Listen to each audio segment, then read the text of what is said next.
Well, first of all, congratulations to Northwestern, and obviously have a lot of respect for Pat and what he's doing with the program there. And you know, I think this comes down to that.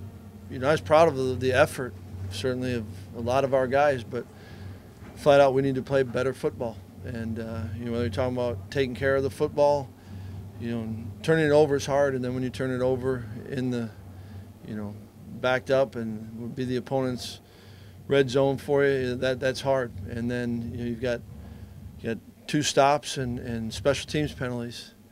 Cost that. Had another special teams penalty on a kickoff return. So we've just got to play better football, and it starts with me as a coach and our coaches, and we got guys putting it out there, but we've got to play smarter and better football to give yourself a chance. We knew going in this is a good team, and it was going to be a fight. And then when you do other things to make it that much tougher, that ends up being a hard recipe to overcome.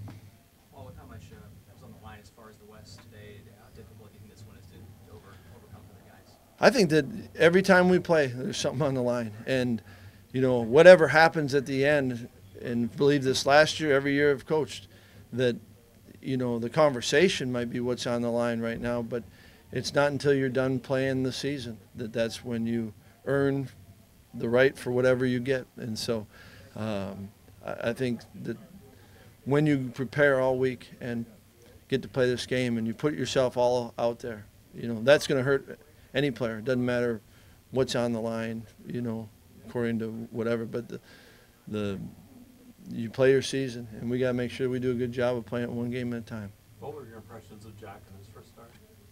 Well, I thought, certainly did some good things. And yet, there's some, I think when you go back and look at the film, there's going to be some areas where he can learn from it. And you know what? It's the same for any player on this team, right? I mean, you want them to play flawless, and yet that seldom happens with any player. And so I was proud of the way he played and handled it, and approached the week with the uncertainty of whether he was going or not. And then as the week progressed, kind of had an idea, okay, he's going. And I thought he did a great job in preparing that way. And he's competitive, and certainly there's going to be some plays that would like back. And I thought he did some good things too. Did you have to feel you had to scale back some things and not use the full complement of offense with a first-time starter? I think that, there's probably a balance there that, felt like we got to make sure we got a good plan against this defense, and early weren't sure kind of what the status would be, but didn't feel like, that was part of the, Jack he worked with the ones all week, and so didn't have anything in there that you felt like wasn't appropriate for the game plan and fit it. And I think early, you wanted to be smart and make sure that just in calling it that you got a little bit of a rhythm and but not significantly where you said, boy, we got to change it, or it didn't feel like you had to dumb it down or anything like that. And so I think it's helped that he's gotten a ton of work throughout the year. This is certainly his first action, game action this year. But I think, you adjust it a little bit for each player, but not like we had to scale down. I think, what hurt us more than that was probably just not being as efficient on third down and, getting a rhythm going offensively. I think that affected our run game. And it's a credit. We thought coming in it's a heck of a defense, and didn't think it would be easy by any means. But I think those probably impacted as much as who the quarterback was. Is that fumbled exchange, Paul? Was that maybe inexperience between Taylor and Jack? I don't know right now to say that, right? And I wouldn't know right now. You mentioned mistakes. I think you had a 4th and 2. There was an incompletion in the end zone. And Hicks looked like he did not know where the ball was. Is that what you saw from the sideline? Just blocked the ball? Yeah, and kind of what our coverage was, you got to be on that one guy, and there's just a number of those. We had the roughing.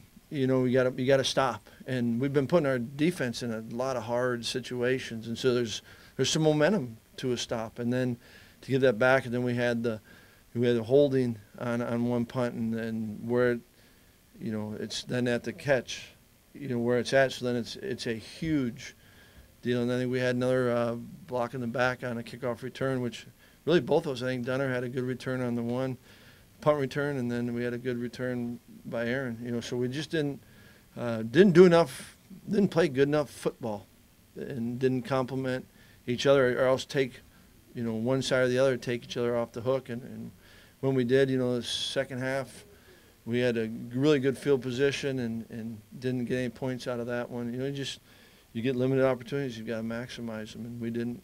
Well, it seems like no matter who's quarterback, we've been saying the same thing about the offense all year. He's just now not getting a rhythm. Right. What do you think? What's the cause of that? You have so much experience on that side. Yeah, I think the cause is always, there's another component that you add to it, and those are the defense that you're playing, and I think, you know, what we haven't been, you know, there's been some games where we haven't been as consistent as you'd like to be, and that's an area that we've got to improve upon. Well, you guys didn't throw enough time off before you even ran a play. What happened there? You know, it was I mean, that's on me, and you don't want to do that. You don't want to start the game that way, and you know, where it was at and what was happening with the group. We weren't getting out of the huddle fast enough, and didn't want to start with a penalty.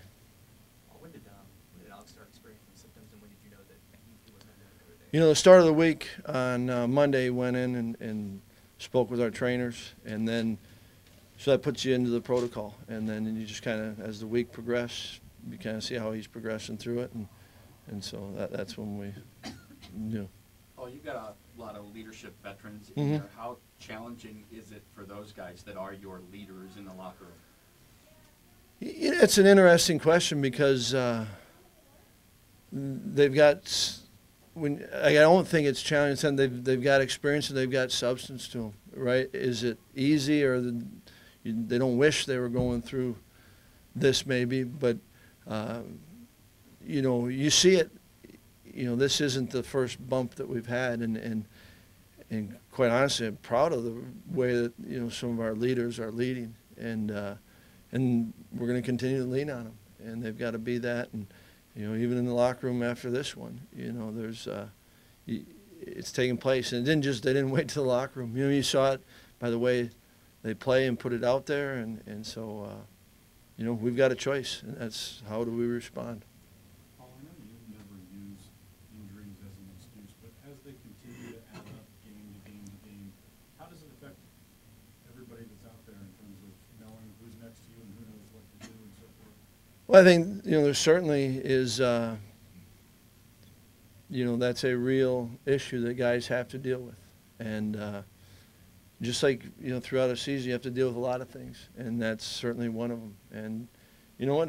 You don't like them. Nobody likes injuries. You don't like seeing those kids lose opportunities of games, and you know, when you play the game, you want to be playing with as good a team as you can, and yet, you know, everyone's going. I think the reason why you can't use it as an excuse, everyone's going through it, you know. And this team we just played today, they've gone through a lot of them, and that's all part of it. And it's also opportunity for others to step in. Well, they really had to defend on Dorsa a lot this year, throwing the ball. Mm-hmm. Not been successful. Did their ability to run keep your defense honest or off balance at times today? Yeah, I think it does any offense if you can have some balance to it. And I think also the situations where they're going, you know, that clearly early in the game you got a sense that they're, you know, that certain point of the field they were going to, you know, taking 4 downs instead of 3. And you know, that's again where the turnovers, you know, you give them that short field, so you give them one more kick at the can, and then I think, you know, when a score, you know, it's easier when you're, you know, I've always felt when you've got a lead, you know, and you're running the ball, that changed. So there's so many things that I think go into an end result, or to answer the question though, I do think it helps when you're running the ball, and certainly with him, and heck, he did it.